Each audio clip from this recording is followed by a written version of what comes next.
Welcome to the UK Travel Planning Podcast. Your host is the founder of the UK Travel Planning website, Tracy Collins.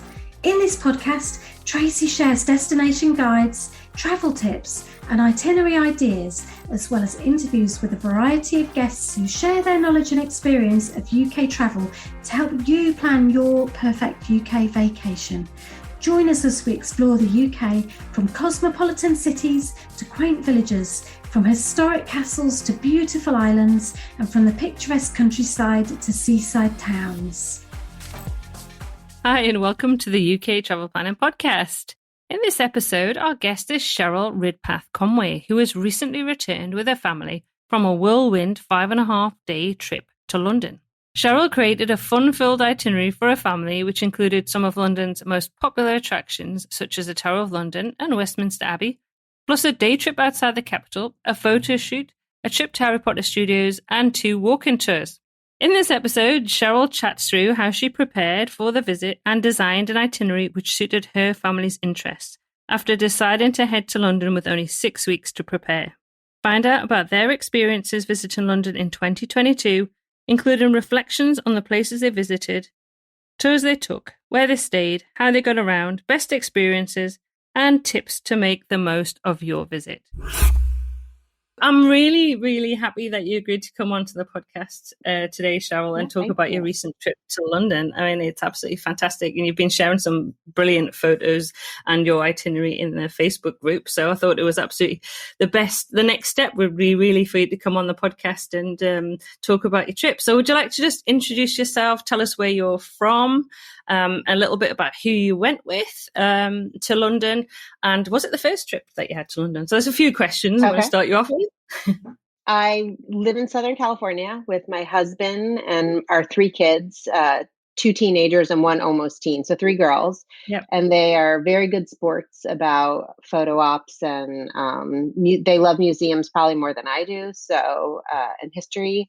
I had been to London, but nobody else in the family had. And we just went to Italy in November and December. So we saw a lot of churches and a lot of museums. So this one we wanted to be more fun and maybe Harry Potter and Beatles focused and just like a more fun trip. Oh, yeah, and definitely. I saw some of the photos that you had taken when you were there were amazing. We can talk about those in a little bit later as well. So how long were you actually in London for? 5.5 days. Yeah. And we were initially, so the trip was actually for my 50th birthday, which is next month. And we were originally supposed to go to the Amalfi Coast. We had the place booked and everything, but the flights were just kind of a nightmare. We couldn't find anything direct and long layovers. And finally I was like, you know what, forget it. I love London. Let's just do that. And literally it was February, I booked it. And then I just had to plan this trip in like a month and a half. So. Oh, okay, that's great. Could you give us a bit of an overview of your itinerary, what you did in those kind of 5.5 days? We'll talk in more detail about each day, but kind of what was your overview of your kind of putting together your itinerary? Well, we were, there's a lot of things you feel like you have to do, right, when you're going to places. And I knew that this wouldn't be the last time I go to London. So I was kind of thinking, let's just put those off and do the stuff I want to do. I'm a huge, huge World War II history. Sorry, my dog just came in. World War II history buff. So Churchill War Room was number one of the things I wanted to do. And I absolutely loved it.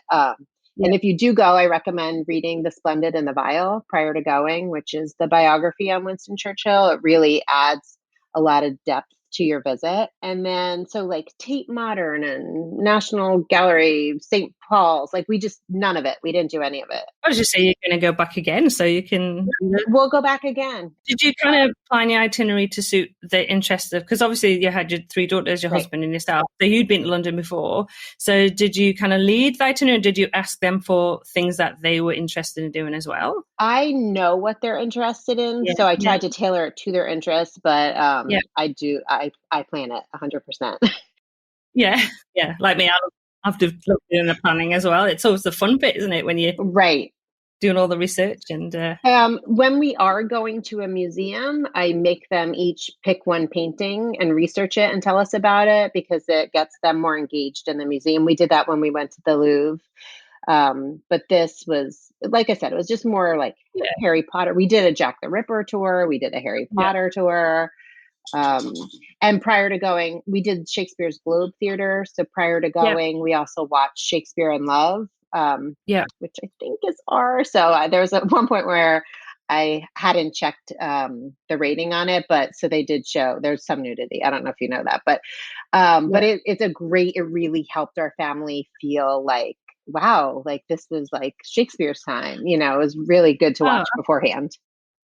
I think it is. I've got a few articles actually on the website about movies set in London. I've got one about Scotland as well, because I always think, and it's something that we love to do as well, is watch TV shows or dramas or informational TV programs about the place that we're going to visit, and also read books. I think that's always really good way to prepare. And I love the fact that you ask your daughters to research a painting as well, because that's a really good way, as you say, to kind of keep that focus, and you can find that painting and talk to everybody else about it, so you're kind of the expert about it. So that's really cool. That's really cool. So should we talk about each day? So you arrived on a Sunday? Yeah, and our flight was delayed. So the first day, all I had planned was the hop on, hop off bus and the River Thames cruise.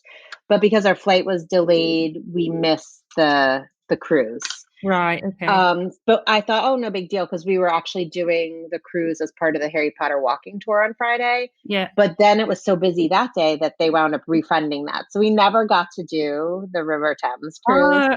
Okay. But like I said, I'll be back. So absolutely. And the thing is, to be honest, I think doing the hop on, hop off bus is a brilliant thing to do on your first day. When you arrive and you're jet lagged and you're tired and you're like, oh. And it's also really just a good way to kind of orientate yourself with London, with the city, I think. Even if you just, you're still zombified from the flight. And I know we'll be flying back in 2 weeks' time from Australia, so it's 24 hours. So, that first day you're pretty much wiped out. Right. So I think that was a really good idea to do that. So it also give you a chance to just kind of relax into London a bit as well. Right. Yeah, we were definitely tired. So that was a great first day, just easy. Then the second day we started with Westminster Abbey. Yep. But we didn't do any formal tour, because this was a lesson we had learned in Italy with some of the museums and churches. It was more like, allora, look at that brick and look at this brick. And my kids were like, I just want to see it. Like, I want to feel it. In particular, we loved like Poets Corner and the cloisters. So we didn't need to like analyze every piece of it, but it was a beautiful thing for like an hour. Yeah. You want to soak in the atmosphere. So, right. Such a historic building. Yes, and very, very popular with just about everybody that wants to go to London. I think Westminster Abbey comes up pretty much consistently as somewhere that people want to go to. And obviously you would have seen Big Ben, I'm guessing, just about with all the scaffolding off. Yeah, so there was maybe like maybe like 20% of it was still under. So you could take great pictures. But I stalked the webcam for like the month leading up to it. The live webcam, just to see the progress, to see if I could get my pictures. It looks stunning, I have to say. The photos I've seen that look absolutely beautiful. Yeah. So I really look forward to seeing that. So after Westminster Abbey, you headed across to because Churchill War Rooms are up close. Yep. And I absolutely love that. Like I said, I'm very interested in Winston Churchill. So that was incredible, just to, experience the life in the bunker and read everything. Yeah. So we were there probably 2 hours. I could have spent another hour, but, given the kids were kind of done at that point. Yeah. And then we had lunch by the London Eye, and then we did the London Eye, which was the last time I was in London, that did not exist. So that's how long ago it was. I went, it was like mid-90s when I went. Yeah, I remember going on it when it first opened, and I don't know when that was. That's the last time I was on it. We've actually booked to go on it because the views are just amazing up there. So it's a cool experience. I actually preferred the Shard views. Like if you had to pick one, I would pick the Shard. Yeah. I'm actually we're going to do all three, because we'll do the Sky Garden, the Shard, and the London Eye, because I want to do a bit of a comparison. So, because we're often asked that, which is the best view. So I said, well, it's a long time since I've done the London Eye. You get great views of Big Ben and Westminster. Obviously, the Shard slightly further down the river. So would like to check that out as well. And then we did the Sky Garden on our last trip. So I'll be able to do a bit of a video in comparison, which I think will be useful, because it's, apart from the Sky Garden, which is free, obviously the Shard and the London Eye can it cost quite a bit. Right. So I think it's useful if you want to just choose one of those, which ones will give you the best views, We could not get tickets in the time that I wanted to Sky Garden. So Yeah. it kind of made the decision for us because that was my first choice because the Shard is a little pricey. I think it was like 30 pounds or ish a person. But it was so nice because it was a day that it was in between things and we just needed a couple hours to sit and like have a drink and wait for our Jack the Ripper tour. So it was a good downtime.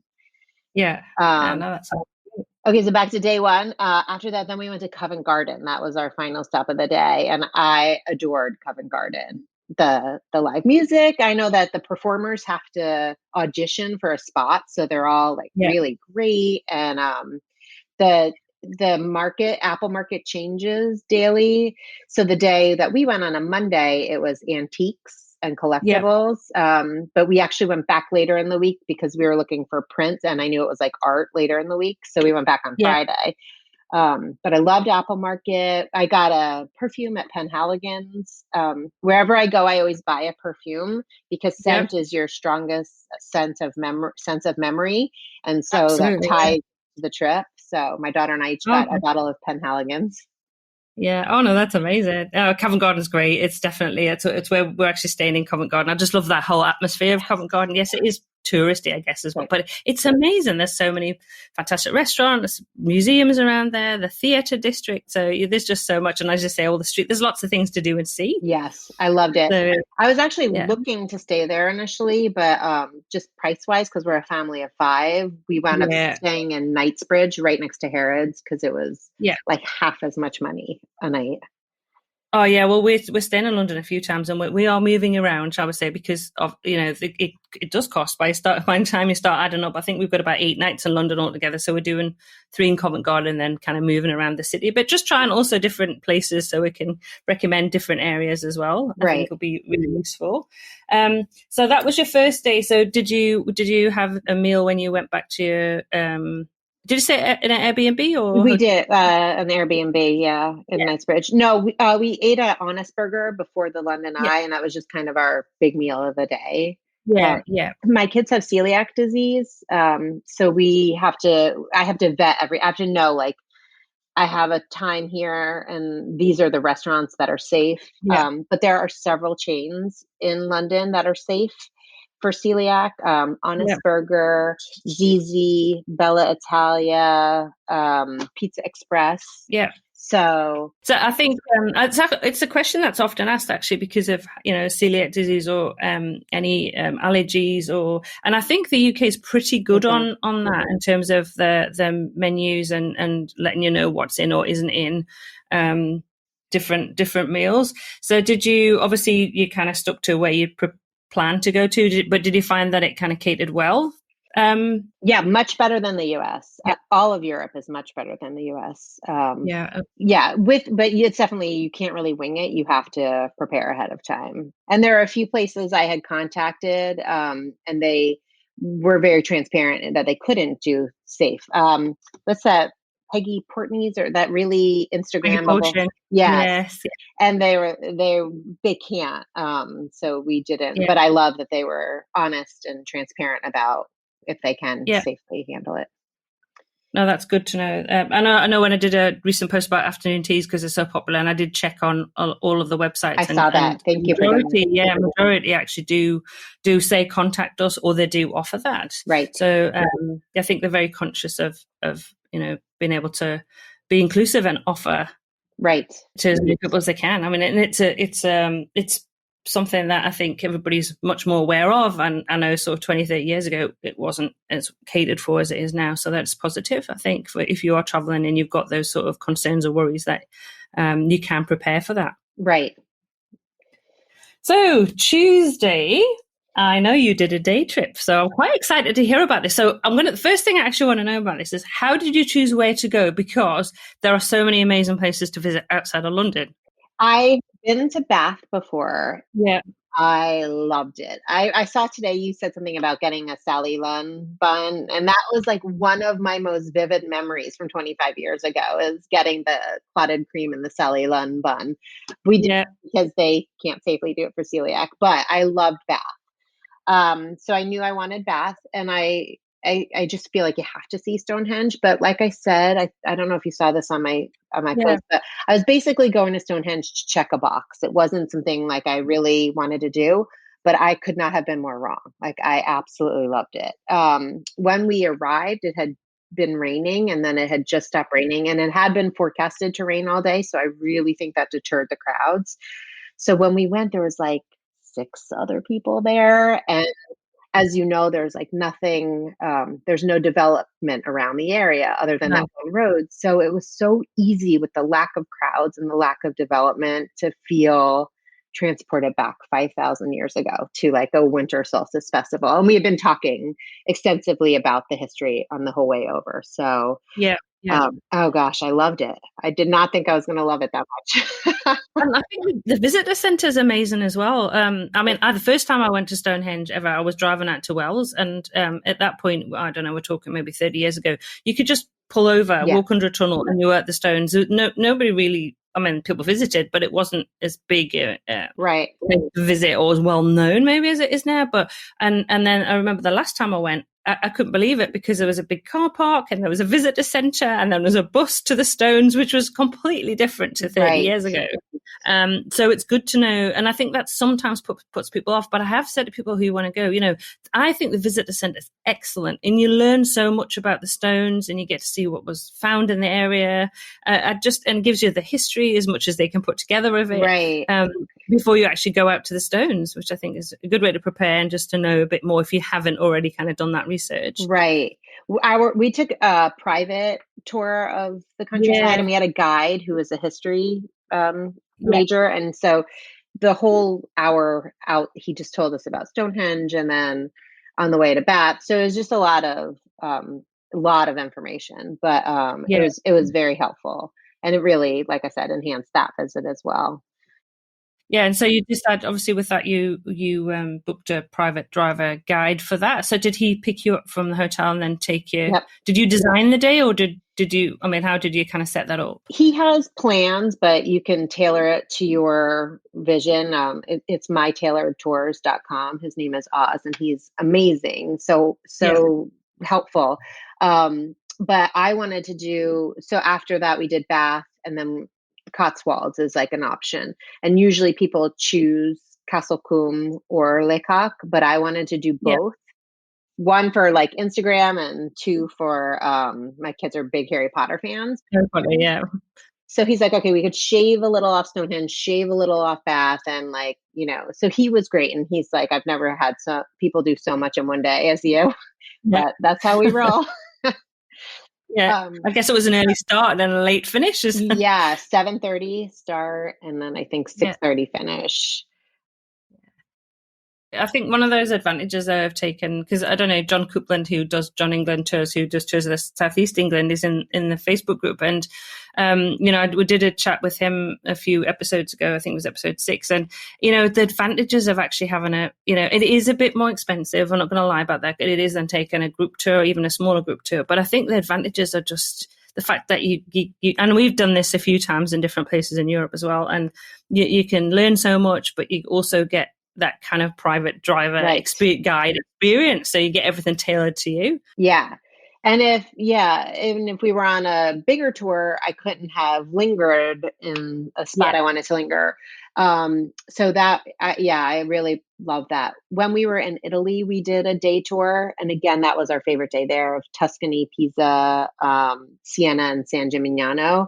Yeah. But you were on this big group. So like when they go, you go. And I would have loved to linger a little longer in some of those spots. So after Stonehenge, we went to Bath. He told us all about the Baths, and then he didn't go in with us. That was like kind of on our own, but there's audio guides. But I had been there and I'd remembered it, and my kids just kind of wanted to see it. They didn't want to like read every little thing. So we were there way shorter than he had anticipated. But that was kind of my plan because I'd rather spend the time in the Cotswolds than lingering in the Roman Bath. Yeah. Yeah. And then we had lunch in Bath and then headed. And also another great thing about all these guides is that they all have iPads with clips of movies. Yeah. So when we first arrived at Bath, my daughter's a musical theater kid and she's doing Les Mis right now. And he was like, have Yeah. you guys seen Les Mis? And there's that bridge where Russell Crowe kills himself at the end of the movie or whatever. And so Yeah. he showed, I wasn't familiar with the scene, but he showed us the scene and then we see the bridge. And it's really great to see the little clip and then see the thing. Absolutely. No, that's really good. I like the idea of that. That sounds really, really good way of kind of bringing it to life as well. If you've watched the movie and then you see, oh, this is where it was actually set. I don't know if you're Bridgerton fans, but Lady Danbury's house we saw. Absolutely, absolutely. So there's quite a few Bridget. I think there's actually a Bridgerton.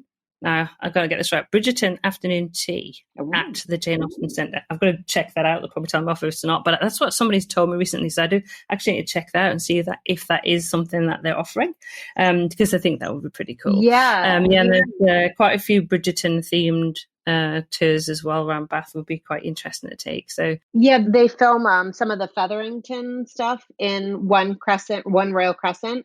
Yeah.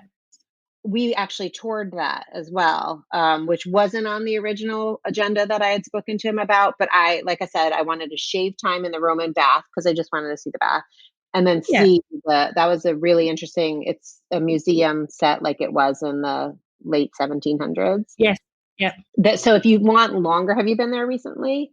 Yeah, not for a couple of years. We're actually there at the end of June for 3 days. I'm trying to think the last time I was Bath was probably about 5 years ago. So I don't know if they had this then, but now it's like an interactive thing. So they have these screens in every room with this family and this kind of fake drama of what had, they want the third one to be a priest and the first one's gambling.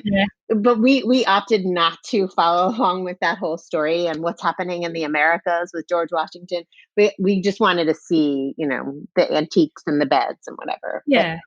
Very cool. Well, we'll definitely be doing lots of those things and reporting on that at the end of June when we're there, taking lots of videos and lots of articles coming out, hopefully, about all of the things that we get to see and do. We've got obviously quite a busy, because we're back in the UK, for 12 weeks. So we've got quite a busy schedule kind of going here, there and everywhere. So it's going to be, but Bath was one of those absolute, it was somewhere we used to go quite often by train, but so it'll be nice to stay over and kind of experience again that kind of the atmosphere of the city, because it's a UNESCO World Heritage City. I think you just kind of just feels it, doesn't it? It just, the heritage there and the history there and the architecture, everything is just beautiful in Bath. Yeah. So you went back to London. I guess you kind of just crashed out that evening, or? Yeah, I think we got some wine and cheese at Marks and Spencer, and then just fell asleep because we had early mornings every day.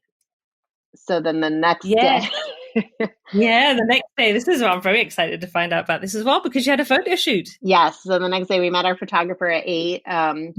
In Italy and in London, I've used flytographer.com because they have people all over the world and it's pretty reliable. And so we used Jimmy and he was amazing, like just so game for our silly fun shoots. And he was just a really great, like a good mix of commercial and art, and just we really liked him as a person and as a photographer. What time did you meet and where did you meet? Did you have kind of agreed places and what you were going to take? Yeah. We met at 8 a.m. at Cafe Nero, right by Big Ben, the Cafe Nero right there. Because there's so many photo ops, as you know, right there. There's Parliament, Big Ben, phone booths. We got a great shot with the phone booth and Big Ben. Yes, famous photo. Mm-hmm. So did you have all your shots taken there? Pretty much. Yeah. And that was like early in the morning that you met, I guess, before everybody was up and about. So we met at 8 and it was already getting crowded, but we managed to get some really fun, pretty shots. So we were very, very happy the results. Yeah, I saw those. They were just amazing, and just such a lovely souvenir of somewhere that you've been that you can, you know, and the kids will remember as well. So that was really cool. So was that guess most of the morning or a couple of hours?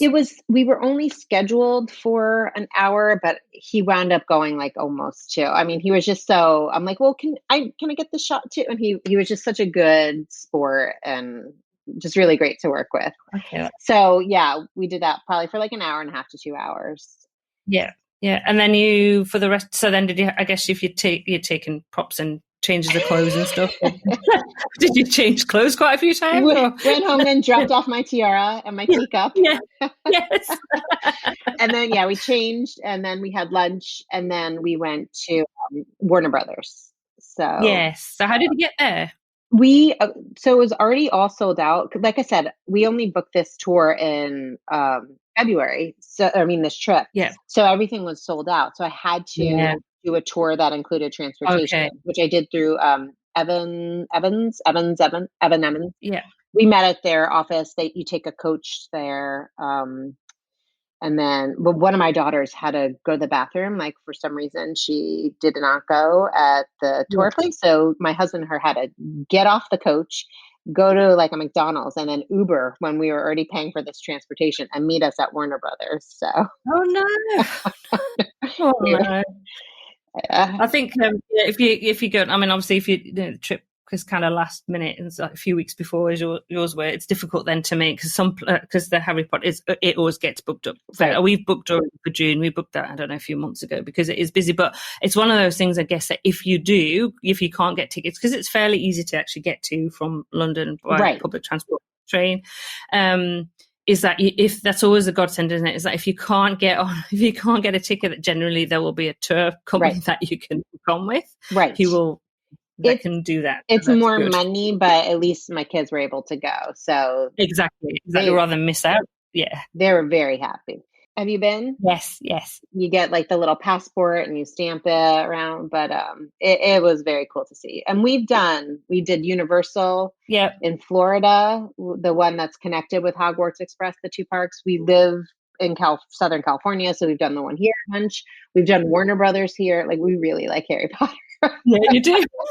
I haven't done them. I think we were in America in Los Angeles just before it opened. I think we actually went round to the park and it was there, but it was ready to open. Yeah. So that was probably 2015, somewhere like that. We were in the States. And I remember thinking, that'd be fantastic. So we actually took my daughter to Harry Potter Studios for her, I think she must have been maybe 19th birthday. We took her there because again, it's quite pricey. Mm-hmm. We had a great day. So it's just me and Doug that are going in June. So we're really looking forward to that. So that'll be it. And it's an easy day trip from London if you have got tickets because it's fairly straightforward by public transport. So that was a good day. So did you then when you got back?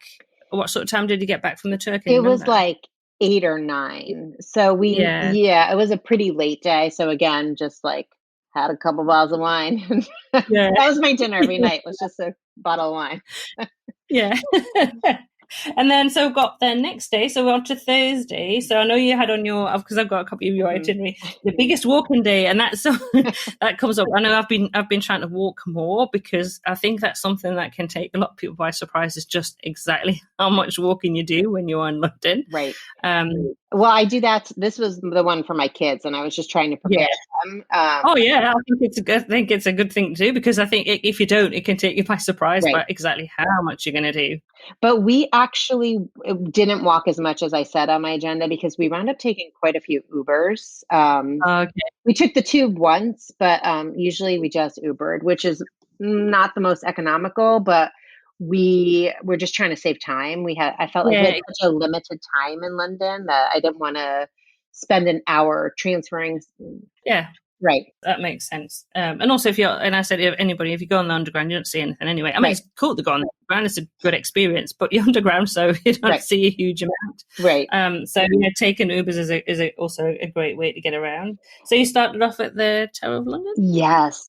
So, which I loved. Oh my gosh, did I love it. So I commented this on your group, but what I recommend, get there at 9 a.m. right when they open. Yeah. Beeline it to the Crown Jewels because it was shocking to me how quickly that queue built up. Like hundreds, maybe 1,000 people within an hour. So we saw the crown jewels first, and I just thought that was brilliant how it has the conveyor belt in front of it, because so many big attractions like that, it's hard to see, or you have to wait forever because people just crowd around it.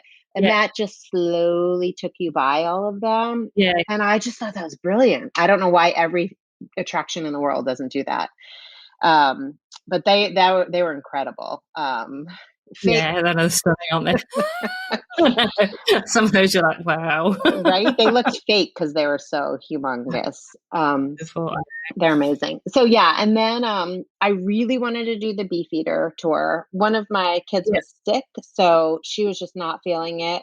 So I said the 10 o'clock Beefeater tour, the crowd was massive. I mean, absolutely massive, because it was the first one of the day. So after you see the crown jewels, go do the White Tower, do the Bloody Tower, do the Mint, do the Torture Chamber, do all the other stuff, skip the first tour of the day, and then go to the second one. But my kids were like, we're done. So we didn't get to do it, which I'm super bummed out, because I heard them talking as I walked by, and they were so engaging and so good, so funny. They have some great stories, and I think, and we've been to Tower of London, I don't know how many times, but the last time we joined the Beefeater was amazing. The stories that he was telling were just historically fantastic, but just interesting. It was real storyteller. So that was really cool. And it's a Tower of London again is, I guess it's one of those must visit places really in London, isn't it? And you get great views of the Shard as well. There's some must do's that you feel like you're just checking a box, and there's some must do's that you see why you must do it. And that's one, like, I see why you must do it. There's so much history in it. I absolutely loved it. And the history of it, as a prison, as a mint, as a zoo. I know. Worn a lot of hats. It's a very interesting place to visit. And Brits love visiting as well. It's somewhere that we also go and visit and kind of appreciate. Because obviously we've got lots of castles. And I come from Northumberland, which has even more castles than any other county. But the Tower of London is very special. So it's true, and it's I guess when you start talking about kind of the must-dos, it's easy to fall into that trap, isn't it? Of like, I've got these 20 places, I must do these 20 places. And the same way you travel, I guess, in the world, and it's choosing which of those ones kind of really resonate with you. Right. So if there's kind of 10 places, they must do it, but it's like figuring out which of those will fit in. And I think you did a really great job of that as well, of kind of tailor making it, choosing some of those things that you know, really great things to go and visit, but that were also tailor-made to kind of fit into what you wanted for your trip. So did you walk, because I knew you went to the Globe Theatre after, so did you walk over Tower Bridge and then down towards the... So we walked by London Bridge, which is really anticlimactic compared to like Tower Bridge. It's everybody gets mixed up because a lot of people call London Bridge Tower Bridge. Yes. So we walked over to the Globe, and that tour was amazing because it was 50 minutes, so it's under an hour. Really kept the kids' attention. Like I said, we had watched Shakespeare in Love prior to going, so it was kind of cool to be there. Even my daughter, who was really sick that day, she really liked it. The one thing I was slightly disappointed was to learn that it was only like 25 years old. Yes. So I knew it wasn't the original, but I had thought it was a couple hundred years old. But it was built. I think it's 97. Sam Wanamaker. Yes, so they built it on where they think the original site was? Near the original site. Yeah, there's a plaque, apparently. There's a plaque on the original one, which we didn't go see. But he kind of got the idea. Near as they could get it. Not knocking other things down. It's so authentic. You would never know if you didn't have that tour. So I absolutely loved it. I just wish it was older. I'll go back in 100 years. Well, we haven't booked that, so I'm going to have a look at actually doing that, because I think that'd be something that we'd enjoy doing as well, and definitely watch the movie. It's just like sometimes trying to, we're going to be in London for about 8 or 9 days, but trying to fit so many things in, it's trying. But that's definitely something I think I definitely would be interested in. I think probably Douglas would be as well. And then of course Borough Market. Yes. So I love food, so I'm really looking forward. I've already got a list of places that I want to eat there. So I'm like, we had a list too, because there are 3 dedicated stalls, safe for gluten-free, a Thai, perfect. an Indian, and a baked goods. Yeah. But I love even just the stadium type seating where you sit, Yeah. like that's normally not how I'd be comfortable eating, but it was so added to the experience of this. You get your Absolutely. food and your takeaway and eat it Yeah, there. no, it's a really cool place to go. And we're doing that. We're doing the same thing, guess that Tower London and then walking across Tower Bridge and then Borough Market and down. So that's why I'll definitely look at adding that Globe Theatre tour as well. And then after that, obviously, because near Borough Market, you've got the Shard. So then you went up the Shard. Yeah. So I had booked it for an hour later than we had gone, but my kids were, and I had thought we'd just walk around, but my kids were really, I said the one wasn't feeling well and they were tired. Yeah. So I went there and I said, hey, our tickets are in an hour. Can we go up now? And they were like, absolutely. So we just hung out there for a couple hours, which was really needed while we wait for our Jack the Ripper tour. It was a great way to spend a few hours. They have really fun drinks. I don't know if you saw the video I put. It's like covered in cotton candy and you pour champagne on it and it dissolves. Yes, I think that's also gone on my list now. Thanks. It's very fun. Yeah, I'll do that one. Yes, I'll just write that down. Yes, I'm going to have a lot of enjoyable time eating and drinking when I'm in London, that's for sure. I've got a long list of places that I want to go to. And then you did a Jack the Ripper tour as well. So how did you find that? Fascinating. We had a really great guide for that. His name also was Jack. I don't know his company. It was like Get Your Guide, but I don't know his particular company.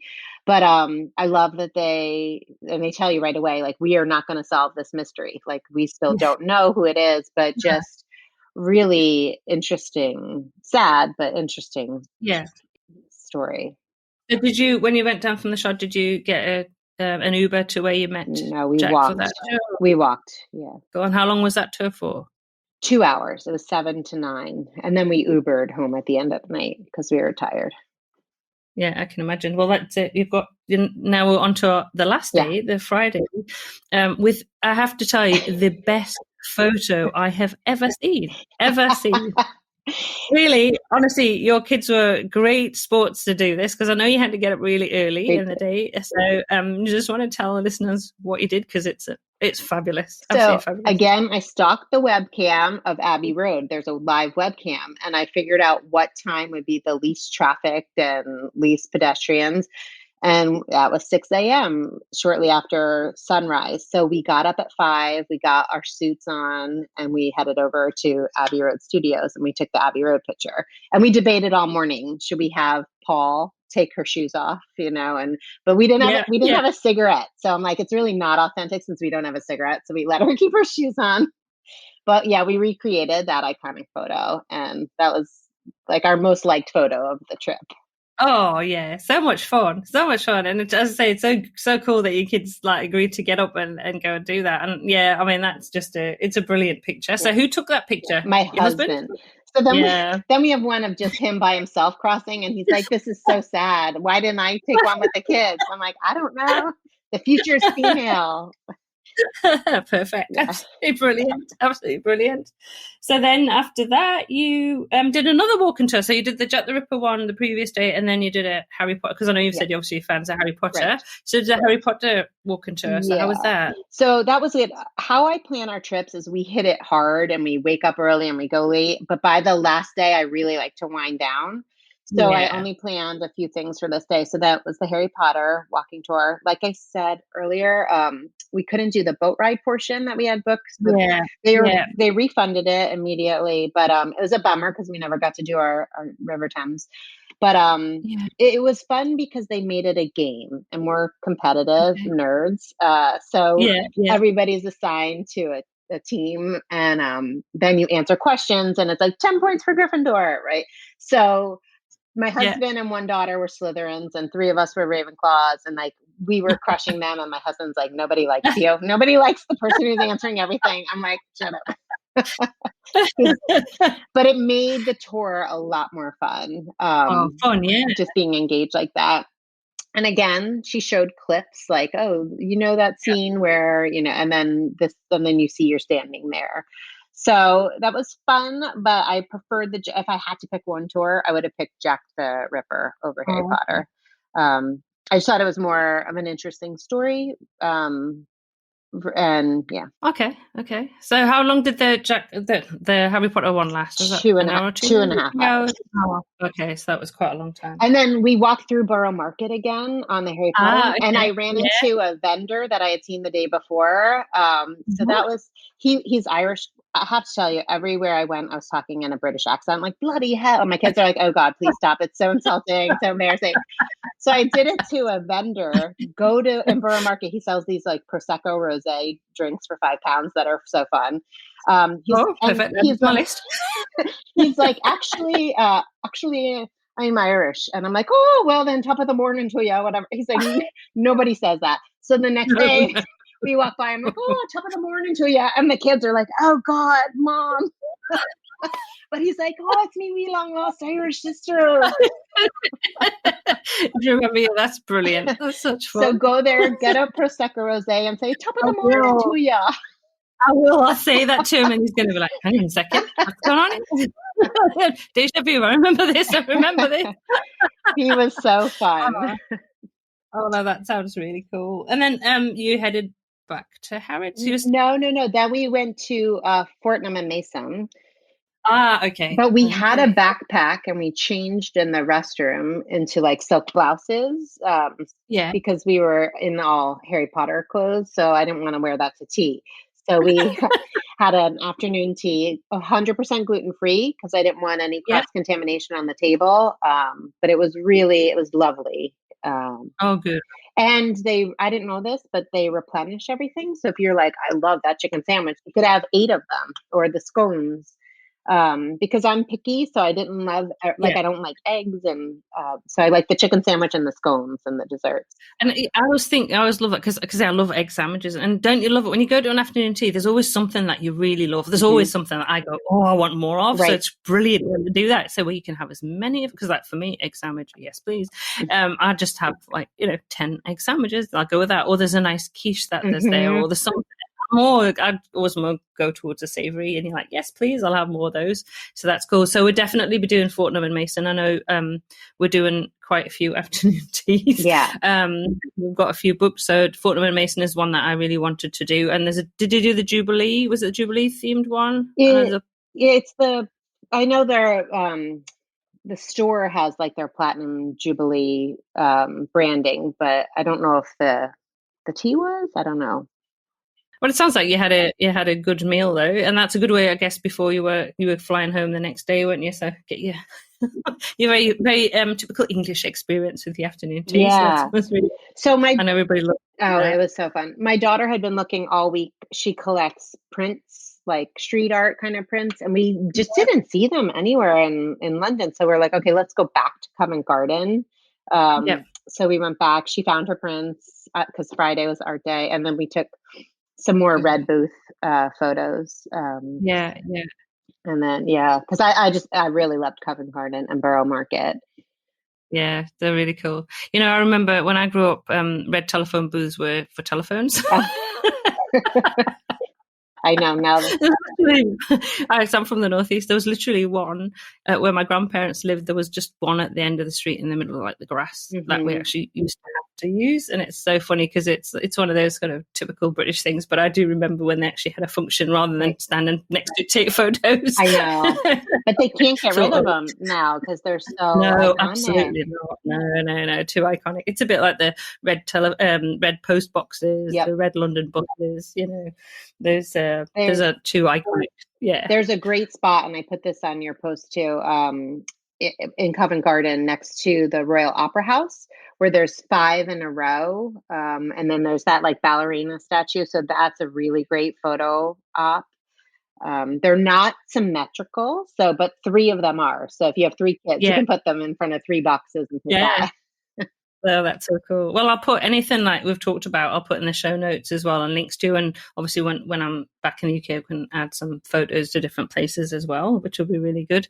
So I'm going to put you on the spot a bit now. I know I did. So as a family, what were the top 3 things that you did when you were in London? And I can talk about experiences as well as attractions. So what were the kind of the three most memorable things, do you think? As a family, not just me. The family, Okay. yeah. No, as a family, I'm interested, yeah. Because I would say Churchill War Rooms for me, but I think Yeah.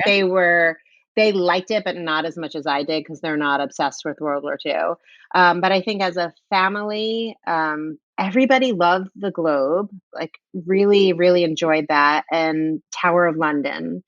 And then I would say Borough Market or Covent Garden. Like those were my favorite like family things we did. Yeah, they're good. And your three then? So obviously we've got the Churchill War Room. Churchill War Room. Yeah. Probably Tower of London and Yeah. the Globe still. Globe, Yeah. yeah. And Okay. the kids they probably would put Harry Potter on their list. The Warner Yeah, Brothers yeah, tour. It yeah. wasn't on my list, but it would be on their list. You know, they would enjoy it. I was going to ask you about a little bit about how you got around, but we kind of covered that. So you didn't bother with an Oyster card or anything No. before you arrived? No. But my very, very favorite day, all five of our Oh. favorite day was actually the Stonehenge Bath Cotswolds day. Oh, So yeah, if I could have if I could only have one day, I probably would have skipped everything in London and done that day because I loved it so much. Yeah. So maybe next time when you visit Cheryl, you can do a bit more of outside of London. I would like that. Yeah, yeah, and I do encourage that because it's because everybody heads to London, which is great, and London's a fantastic city, and it's worth visiting. But I was trying to encourage it because I'm from the north, Right. and I was like, come and visit us up north, and go and visit, because everybody goes to kind of Bath and the Cotswolds and London, and it's like come and see York. And York go and is see on my list. Yeah, York, Northumberland. Come and visit, explore Yorkshire. Right. Liverpool would be fantastic next time as Beatles fans. Right, Liverpool's a brilliant city. And obviously then you can Wales and Scotland, and we're spending 3 weeks going around Scotland. So you could visit the UK multiple times. Scotland and another trip to London is on there. Next summer we're doing Ireland for my husband's birthday. Okay. But I do want to do another London, Scotland and countryside visit. Yep. But there's so many things, like I said, that we didn't do. I would like, and some of them are ones that are, like Tate Modern or things that people know. But there's also, I wanted to do the Prime Meridian where you're standing in both hemispheres. Greenwich. I wanted to do Sherlock Holmes Museum, which is super random, but and then I wanted to do the Whispering Gallery, but I think I said it's been closed since 2019. So when that opens, that'll be the only reason I go to St. Paul's because I'm pretty churched out after Italy. Yeah, I can imagine. Italy does that to you, doesn't it? Yeah. Doesn't it? But again, combining another trip to London and then just kind of visiting somewhere else in England. Often people take the train from London up to Edinburgh and stop off in York for a couple of days and then kind of start their kind of travels around Scotland from there, which is a good way to do it as well. So, but obviously, member of the group now. So if for future planning, where to you can come and kind of get lots of ideas and ask questions. And obviously we've got a website as well as with lots of kind of information and resources on it. Well, it's so helpful because sometimes I'll see a picture and I'm like, I didn't know I needed to go there, but I need to go there. Yeah. Oh, it's true, isn't it? You don't know what you don't know. It's one of those things that, I didn't know about that. Actually, somebody put a picture in the Facebook group the other day and they were like, where is this? And I'm like, I have no idea where that is. And that loads of people in the group were like, oh, we know where that is. I can't actually remember off the top of my head, but it's a castle just not too far from Edinburgh, which I'd never been to. So I'm like, well, that's on my list. So even though Doug and I have explored, we've lived in the UK for years and years and we've explored the UK extensively, but there's still going to be places that would go, or I didn't know about that. So it's we also learn about fantastic places to go, which is really good. So I'm just going to just skip a little bit, I guess, and ask where you stayed in London, because I know you mentioned you had an Airbnb. So, and I know this be an issue when you've got for larger families. So obviously with 5 of you, staying in a hotel can get, also just even finding accommodation for 5 can be a bit of a struggle. Yeah. So every time we've been to Europe, we've stayed in a Verbo or Airbnb. So it was Verbo this time. It was right by Harrods in Knightsbridge. Yeah. And it was fine. It was like a basement apartment and super small. But it worked for us. We don't spend a lot of time there. Yeah, exactly. Yeah. My preference, like I said, would have been by the Covent Garden area. That's where I was looking because most of the things I wanted to do on this trip were there. Yeah. But it was like 700-800 pounds a night, the accommodations Yeah. there, versus we paid like 350 a night. Yeah. And that makes Yeah. a big difference times 6 nights. Absolutely. And the thing is, I guess you can always get the Uber and, Yeah. Back to it. And so it's, when you kind of work out the cost, I guess, in terms of it's still going to work out cheaper getting the Uber back to your accommodation, Right. Rather than when there's quite a few of you as well. I mean, to kind of budget that in. We fly economy and I'd stay like I try and keep my accommodations to 350 a night. Yeah. Because I would rather spend my money on experiences. We had a private tour of the countryside. We had the Warner absolutely. Brothers. I'd rather spend my money doing things than where I sleep and how I get there. Yeah, no, that's a good, and that's something. Well, we do. I know we talk about quite often. We sometimes will stay in a bit more of an expensive hotel, and then a B&B. Right. So we kind of. We kind of mix it up a bit. So we have that experience because we just couldn't. It would be lovely to be able to stay in 5-star hotels wherever we want, but that isn't going to happen. So we do it occasionally. So we, for example, we're taking the Eurostar over to Paris. So we always stay in the Megara Hotel, which is opposite the St. Pancras International. And it's a little bit more expensive than, but it's worth it because if you're catching the train at 6 o'clock in the morning or whatever ungodly hour, which we will be doing, it just makes things a little bit easier. I saw you're taking the Versailles tour. I want to hear about that because we're going back to Paris in the fall. And we did not hit Versailles last time. So I know you're UK, but I am curious to hear your thoughts on that Take Walks tour. Yeah. I'm really excited about that actually because we've been to Paris numerous times, but the last time I actually went to Versailles was 12. So that's a few years ago, shall we say. So I'm really excited about that. And also going later on in the day when it's the kind of closing time with the tour. So yeah, we'll be kind of feeding back on that and let people know what that's like and with videos as well. So we've got 3 days in Paris, which is a nice it's a nice amount of time to go and explore a bit of Paris and then back to London. We would have done more exploring, I think, mainland Europe if we'd had the chance because we also had Amsterdam on the list with the Eurostar, but we're doing that. You'd think with 12 weeks would have plenty of time, but that'll have to wait till next time. But you have to kind of look at those and no, it'll have to wait. I know. We're doing Amsterdam, Brussels, and Paris in the fall. Oh, perfect. We did Paris, but we did not do like Sacré-Cœur and the Montmartre area last time. And we did not do Musée d'Orsay and we did not do Versailles. Because again, like London, they're my 2 favorite cities in the world. I'm like, we will be back. We do not have to hit everything. Yeah, absolutely. Whereas Italy, I didn't know if I'd be back. I'm like, let's just treat this like we are never going to be back and see everything. And our motto was, I'll sleep when I'm dead. And we just like hit it hard and saw everything. Yeah. Absolutely. I took my niece, I'm going to get off topic, but I took my niece a few years ago for a 21st around Italy and we had absolutely started off in Rome, actually, and ended up, because at that point my mum lived in Switzerland. So we did the Rome, Florence, the usual kind of trail, and then ended up in Switzerland and it was amazing. And I know she wants to do that again. She's like, can we do that again? This must be about 6 years ago now. And I'm like, yes. And I do it exactly the same with the train. We had just an absolute ball. We really did. So it was good fun. Anyway, we'll kind of pop back to London. So is there anything that you would do differently next time you visit London based on kind of your last trip? Or I don't think so. I love vacation planning. So even though this trip came together in a month and a half, I always had like a rough London agenda in my head. Right now I have the next, like I said, Amsterdam, Brussels, Paris, Ireland, and Greece, Athens and Santorini the year after that. So I always have, if gun to my head, if I had to plan a trip in a month, I could plan any one of those 3.